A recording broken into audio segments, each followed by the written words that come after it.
Entrevista Venevisión. Líder en opinión. Por tu canal independiente, Venevisión. Amigos, bienvenidos a Entrevista Venevisión. Como anunciamos, está listo para conversar con nosotros Miguel Pizarro, diputado de la Asamblea Nacional por la Mesa de la Unidad y además presidente de la Comisión de Desarrollo Social Integral. Bienvenido. Buen día, gracias por el espacio, Liri. Diputado, ¿cómo interpretar esa afirmación que hizo la rectora del CNE, Socorro Hernández, sobre que si se ilegaliza a la Mesa de la Unidad Democrática sería imposible hacer el referendo revocatorio presidencial? Mira, las declaraciones de las rectoras del CNE lo que evidencian es un comportamiento del árbitro. Un árbitro que no es imparcial, un árbitro que desde que todo este proceso se ha iniciado busca cómo ponerle trabas, cómo ponerle largas, cómo ponerle obstáculos, cómo dificultar el derecho que tenemos los venezolanos a con nuestro voto decidir el futuro que queremos. Ese tipo de declaraciones lo que buscan es generar un clima de desesperanza, lo que buscan es seguir confundiendo en la opinión pública sobre nuestro derecho constitucional a elegir. Pero lo peor de todas las cosas es que termina dejando muy en evidencia la parcialidad, la forma, el espacio político desde donde los rectores del CNE han venido actuando de cara al revocatorio. Cuando nosotros hablamos de revocatorio, Lirio, no hablamos de un capricho político, hablamos del derecho constitucional que tenemos los venezolanos de decidir el futuro que queremos, de revocar la crisis, de revocar el hambre, de revocar la indolencia, de que abramos mecanismos que permitan que de forma pacífica le pongamos un cierre a la crisis que hoy en día estamos viviendo. Hoy las rectoras del CNE, al igual que el alto mando militar de la Fuerza Armada, tienen la oportunidad de decidir cómo quieren ser recordados en la historia. Si como quienes facilitaron de forma pacífica los procesos de cambio y de transición, o por el contrario, quienes quisieron condenar este país a la violencia, aunque no van a poder lograrlo.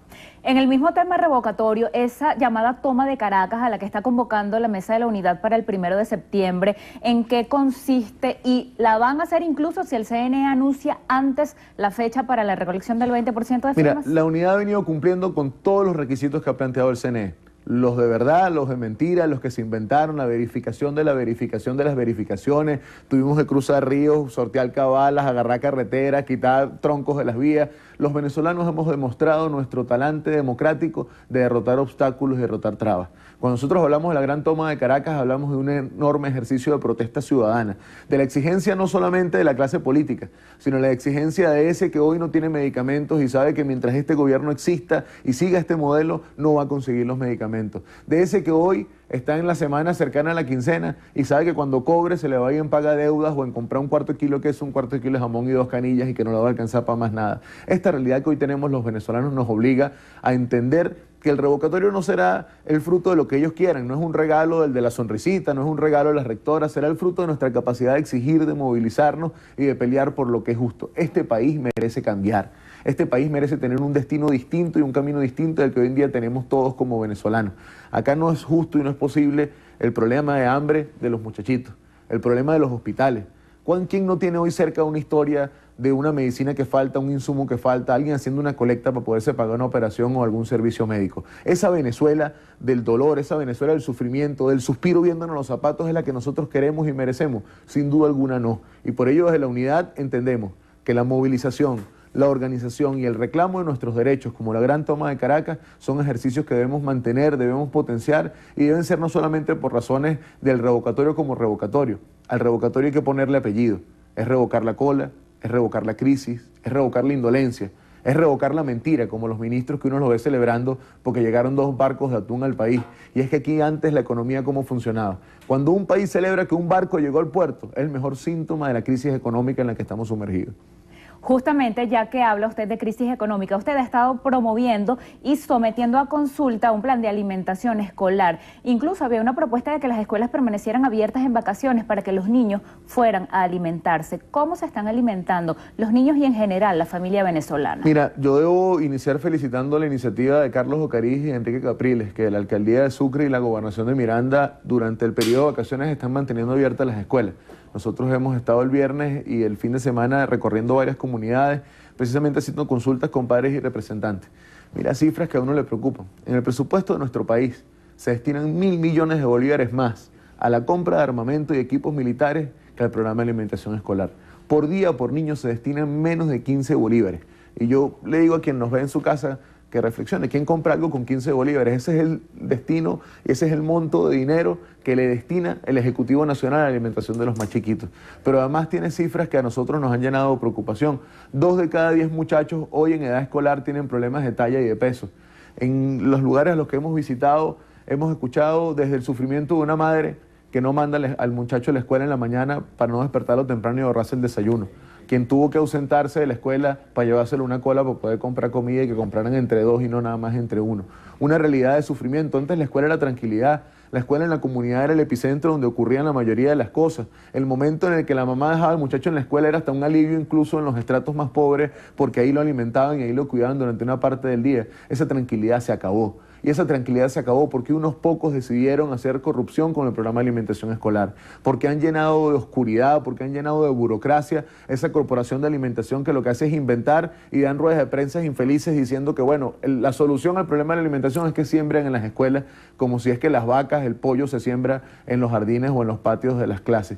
Nosotros queremos que la alimentación funcione y entendemos que una de las principales cosas concretas, realizables, es garantizar el plato de comida en cada escuela. Implicaría el 2% del presupuesto de la nación, el 10% del presupuesto del Ministerio de Educación, pero además vale la pena el esfuerzo y la lucha para que padres y madres entiendan su poder. Aquí no es el momento de que el Estado se llene de excusas y se llene de manipulaciones. 15 bolívares por día por niño es insuficiente. Una corporación que no rinde cuentas y un presupuesto que no tiene balance real entre lo que se gasta en armamento y lo que se invierte en educación y en alimentación, tienen que ser motivos suficientes para que iniciemos un gran cambio en cómo se entiende la realidad de la alimentación en las escuelas.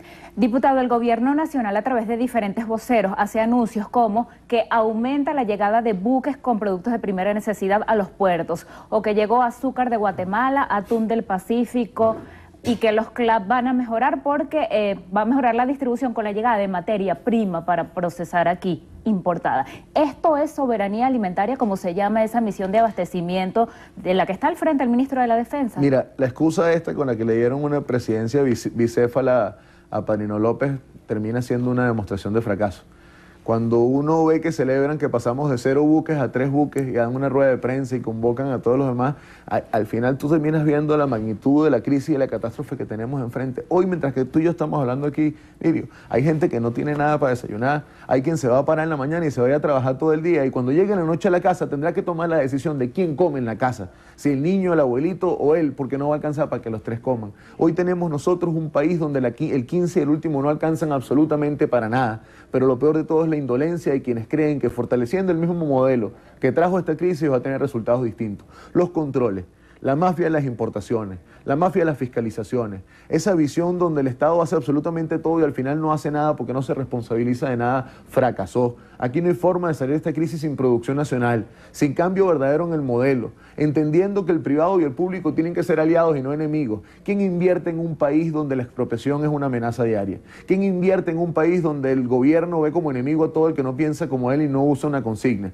Pero además de todas las cosas, hoy en nuestro país, mientras que hay una realidad ficticia en un canal del Estado, mientras que hay una realidad ficticia en las declaraciones del Ejecutivo, el pueblo está pasando hambre. Y está pasando hambre por malas decisiones y por indolencia. El que hoy no tiene para comer, el que hoy no tiene para curarse, el que hoy no tiene servicios públicos que lo atienden y le resuelvan las cosas más básicas, sabe quién es el responsable. Y el responsable es esa burocracia que hoy está enquistada en el poder y que no permite vías electorales, que no permite soluciones políticas y que no toma reformas económicas. Ellos se convirtieron en lo peor de lo que criticaron.